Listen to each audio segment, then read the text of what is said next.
নমস্কার, সবাই কেমন আছেন? পাঁচফোড়নের একটা নতুন ব্লগে আপনাদের সকলকে স্বাগত জানাই।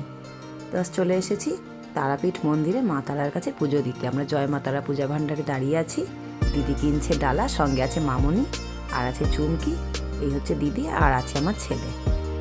তো চলুন গুটি গুটি পায়ে মন্দিরের দিকে এগোই পূজার ডালা হাতে নিয়ে, আর সঙ্গে আপনাদের এখানে পুজো দিতে আসার পেছনে যে গল্পটা আছে সেটাও শোনাতে থাকি। তো মন্দিরে পুজো দিতে আসার পেছনে যে গল্পটা আছে সেটা বলি।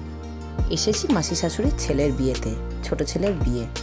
তো তার বিয়েতে এসেছি যখন সবাই এক জায়গায় হয়েছি, তাও আবার জায়গাটা তারাপীঠ, তাহলে মায়ের দর্শন না করলে কি চলে? আগামীকাল থেকে যেহেতু বিয়ে, তাই বিয়ের মাঝখানে তো বাড়ি থেকে বেরিয়ে আসা সম্ভব হবে না।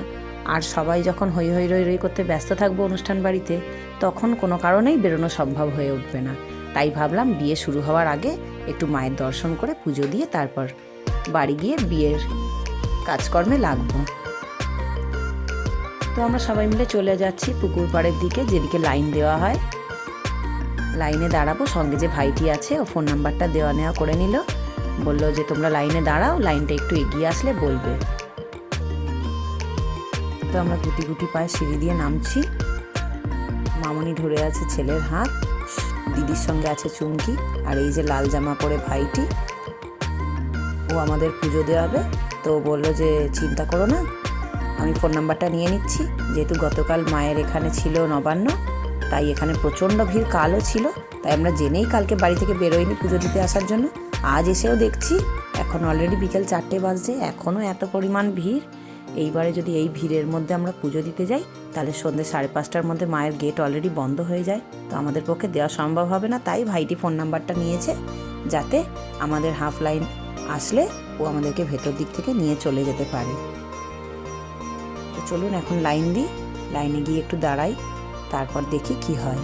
তো এই যে মামনি, আমি, আর এই আমার পাশে দাঁড়িয়ে আছে চুমকি, ওই চুমকির পাশে দাঁড়িয়ে আছে দিদি, ব্যাগপত্র গোছাচ্ছে। ডালা কিনে এই অবধি আস্তে আস্তে অলরেডি সবার খুব গরম লেগে গেছে, তাই দিদির চাদর টাদর নিয়ে সব ব্যাগে ভরছে। আর এই যে ছেলেকে ডাকছি, কিছুতে সে তাকাবে না, এই যে মাথাটা নিচু করে চুপি চুপি দাঁড়িয়ে আছে এখানে।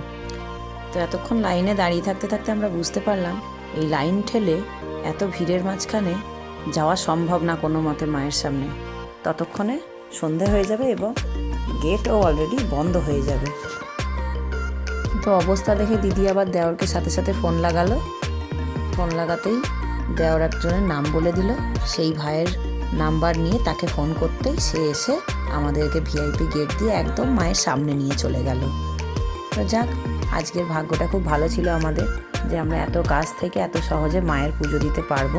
তো চলে এসেছি একদম আমরা মায়ের সামনে এই ভিআইপি গেট দিয়ে। তো এই রেলিংগুলো পার করে আমরা চলে এসেছি একদম মায়ের দরজার সামনে।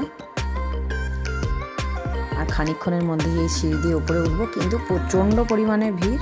এই চুমকি, মামনি, আমি, সামনে দাঁড়িয়ে আছে দিদি, পাশে দাঁড়িয়ে আছে ভাইটি। এই যে একদম মায়ের ঘরের দরজার সামনে এসে দাঁড়িয়ে পড়েছি। প্রচণ্ড পরিমাণে ভিড়, বলে বোঝানো যাবে না। তো কিছুদিন আগে অবধি জানতাম যে মায়ের বিগ্রহের ছবি তোলা যাবে না, এখানে আসার পর দেখছি সবাই হাতে ক্যামেরা খুলে দাঁড়িয়ে আছে মোবাইলের। তো ভাবলাম একবার মায়ের ছবিটা তুলি, কিন্তু এতটাই ভিড় আর ঠেলাঠেলি, সেই ইচ্ছা মনেই থেকে যাক। মাকে তো সবাই সবার মতো করে দেখেছে, আলাদা করে না দেখালেও চলবে। তো এই বাইরে যেটুকু করলাম এটুকুই থাক, এখানেই শেষ করি আজকে। দেখা হবে আবার পরের কোনো একটা ব্লগে। তো ততক্ষণ অবধি সবাই খুব ভালো থাকবেন, সুস্থ থাকবেন, সাবধানে থাকবেন, আর সকলের খেয়াল রাখবেন। দেখা হচ্ছে পরের একটা ব্লগে।